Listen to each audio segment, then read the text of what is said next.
Hi there.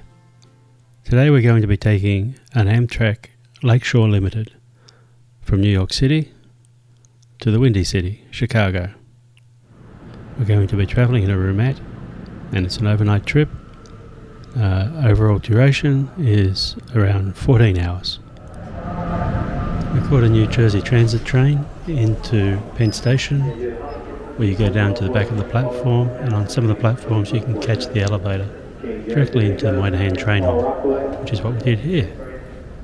And then up to the Metropolitan Lounge, which we're allowed to use because we have a sleeper. We're travelling in a roomette, which gives us access to this lounge. This is really a wonderful addition to Amtrak service. It opened about a year ago, I think, and you can get food and drink here, including alcoholic beverages now, which is a new thing. And you can relax here, waiting for your train. We're on train 49, leaving at 3:40 to Chicago. This is the view over the concourse in the Moynihan train hall from the Metropolitan Lounge. So we chill out here for about half an hour before catching our train. This is 49.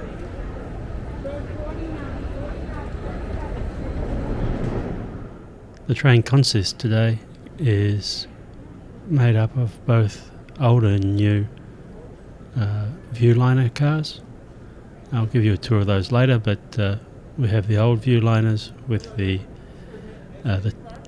toilet in the cabin, and we have the new Viewliners with the toilets at the end of the toilet and shower at the end of the car. If you notice that broom that we just passed, the reason for that will become evident a little later on.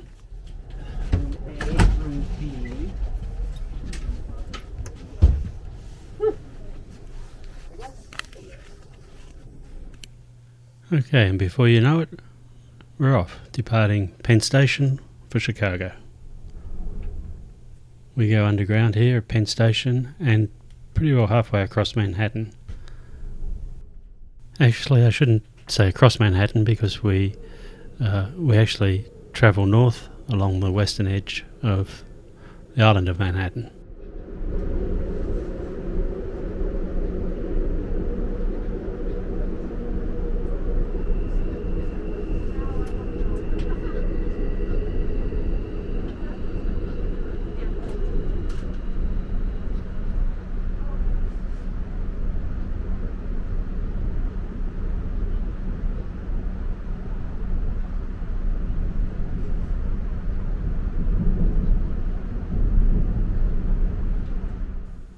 After a few minutes, we emerge out by the Henry Hudson Parkway and zip past all the traffic, which is a great feeling. The train's a great way to get out of Manhattan. We head north past the George Washington Bridge. This, on an evening commute, usually takes 45 minutes to an hour. There was a Metro North train that just went past, serving Connecticut and local areas of New York. A few more minutes and we reach the Tappan Zee Bridge. I think it has a new name now, but it's known to everyone as the Tappan Zee.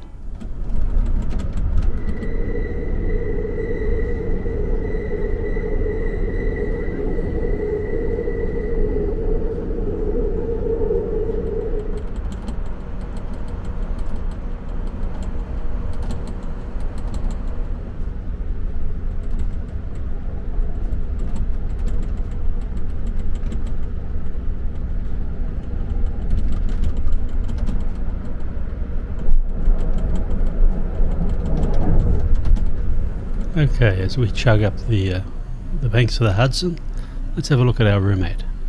As I said, this is a Viewliner 1 roomette, the old style. It's in day mode here, which is 2 seats facing each other, a couple of pillows, a nice little fold-out table there, a couple of cup holders. So quite nice in day mode. There's a loo, a toilet, water closet, whatever you want to call it, on the left, which is also a step up to the top bunk when it's in night mode. So we unpack and settle in and go for a look for the cafe car. It's the next car up, and so not too far to walk.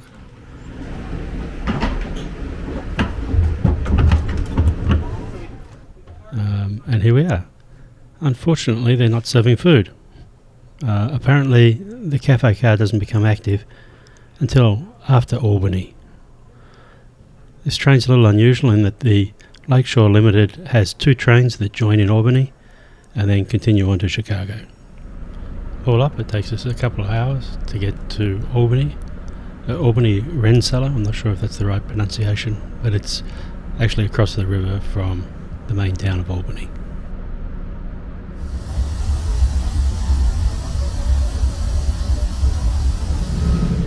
We actually stop here for quite a long time because Amtrak need to join 2 trains together, the 49 and the 449, I believe it is. The actual combined consist is quite varied, quite a lot of different cars. 125 was our lead up here from New York to Albany, but this will be disconnected, and the Boston to Albany train will be put in front and will have different engines.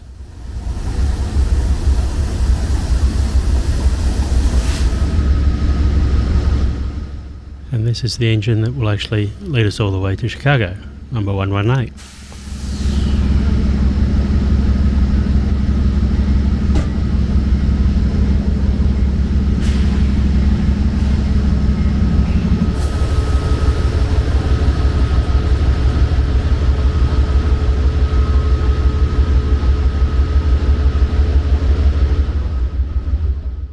So you can see here the consist is quite varied. We have new baggage cars, new cafes, old viewliners, new viewliners. Everything's single decker, but a very mixed up consist.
So this Boston to Albany train will depart from platform 1, go out half a mile or so, and then reverse back in and connect to the front of the segment that came up from New York.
So that entire operation took over an hour, during which time the cafe was closed. So after we leave Albany, cafe's open, time for a glass of wine and some food. Unfortunately, Amtrak still has flexible dining, and this food really isn't up to scratch. It's microwaved, packaged, and generally not good.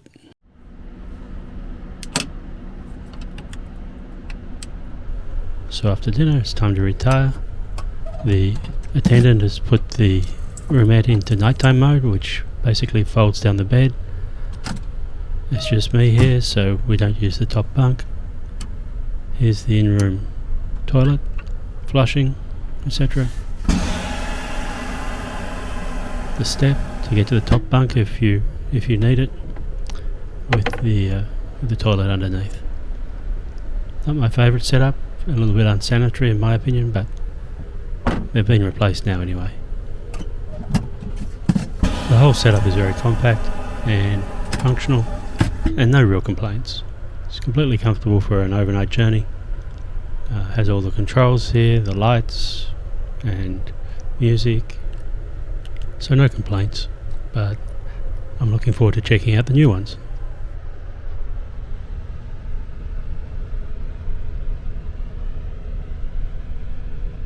So here's the bunk bed in fold down mode, the bottom bunk only, I'm not using the top bunk. Clean sheets, looks very comfortable. A nice quilted cover and a couple of pillows. A couple of hours later and we're in northern New York State, and it is bucketing down with snow. Stopped at this station, snow plows everywhere, bright lights. It doesn't come up very well on the camera, but it was very dark and snowy. A few more hours sleep and it's breakfast time. So definitely a lot of snow here. Again, northern New York State, farmland, etc. But let's go to breakfast.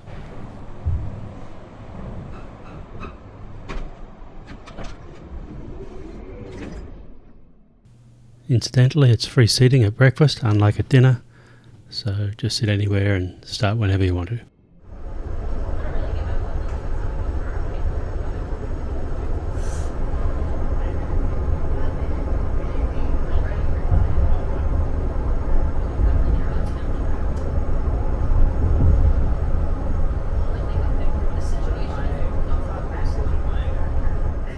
So a cup of joe for breakfast and an omelette. Quality's not great. Looks like they could use a few more of those appliances in the kitchen. Seems like the only one that works is the microwave. Anyway, we're not here for the food. The scenery is spectacular through some of the countryside.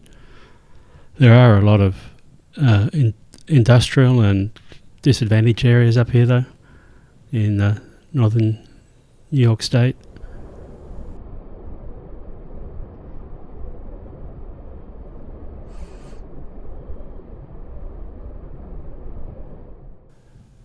Yeah, some of these areas are pretty bleak.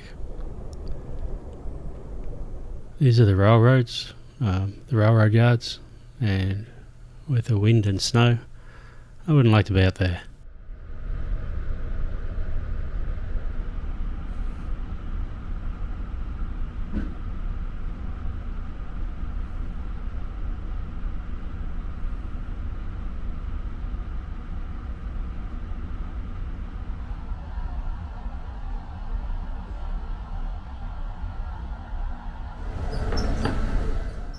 Okay, let's have a look around the train. This is one of the new viewliners with the new wood panelling, new upholstery, a couple of bedrooms here on the left. There's people in them, so we won't go in and have a look. A coffee stand, which I don't think the viewliner one has. And all the roomettes on both sides. These are much more modern looking, new upholstery. I guess it'll look old soon. Tables are much the same, cups are the same. It doesn't have a washroom in the cabin though. These are down the end. So there's a shower down here and a restroom, washroom, whatever you want to call it. So this is shared with all the passengers. It's quite functional. All new right now, but it seems very similar to the old ones. Thermostat there on the wall. Not sure what that controls.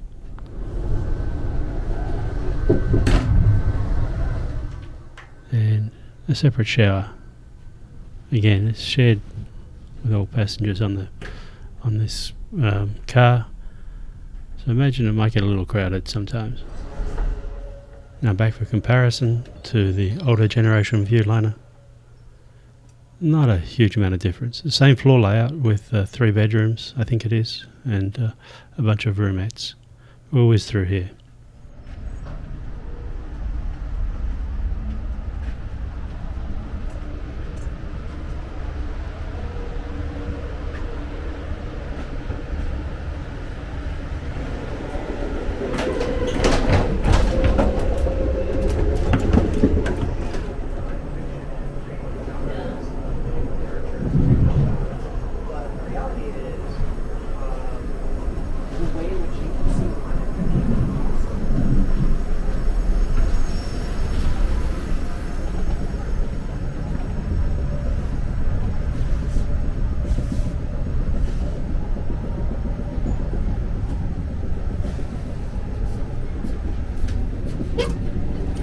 Board of the dining car, we are now into the coaches.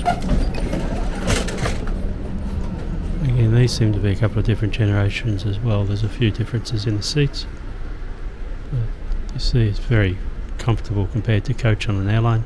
Lots and lots of legroom.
So as you can see, the train is quite a large consist. The last car we're visiting here is the cafe car, which is mostly for coach class passengers. They can sit out here and order food and drinks. The weather here in northwest Indiana is pretty foul. I'm glad we're here and nice and warm in the train.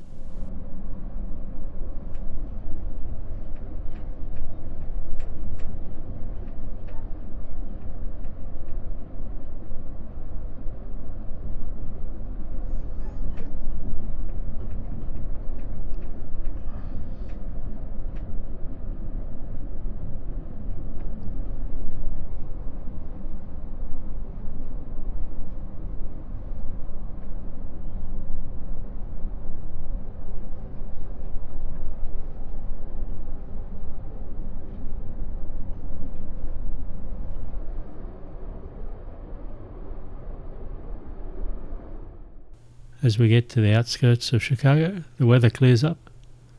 The scenery though is quite industrial, and it's very cold because there's no clouds.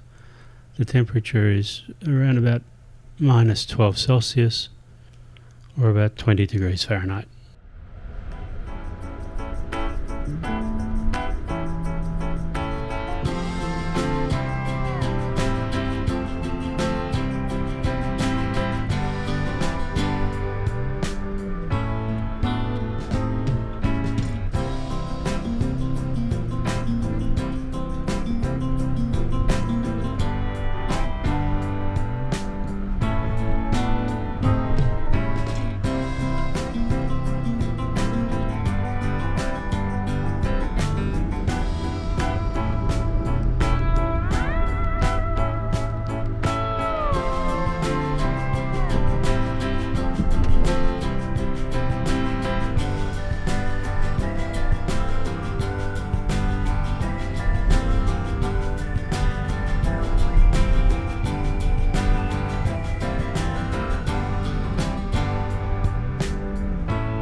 Okay, we've arrived at Chicago Union Station, so time to disembark.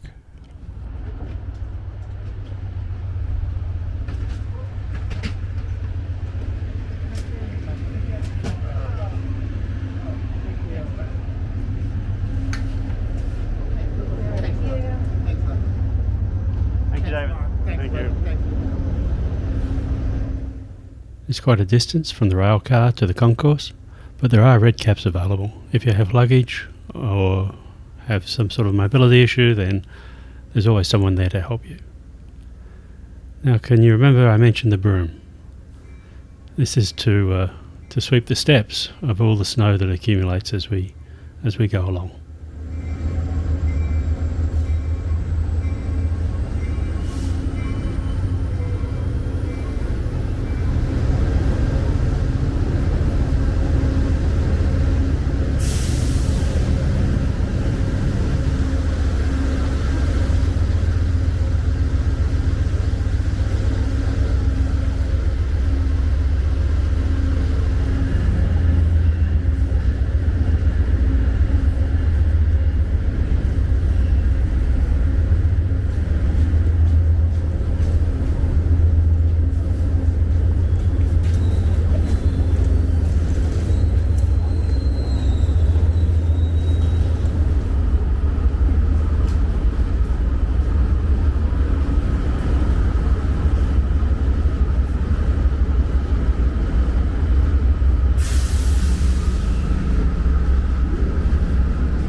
So the engine's done a magnificent job for the last 12 hours, running almost non-stop.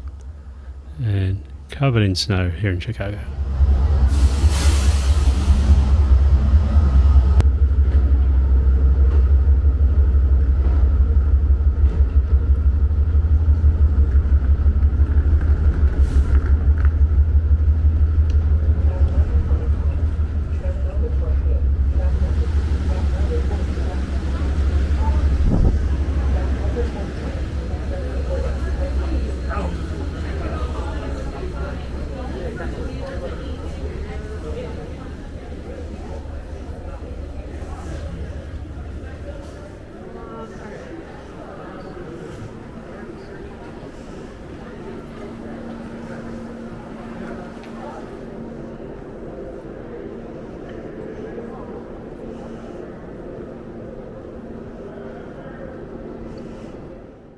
And finally, we arrive at the Great Hall at the magnificent Chicago Union Station. So all in all, a wonderful trip aboard the Lakeshore Limited. Please remember to subscribe to my channel and hit like if you appreciate my content. It really helps me out. Thanks.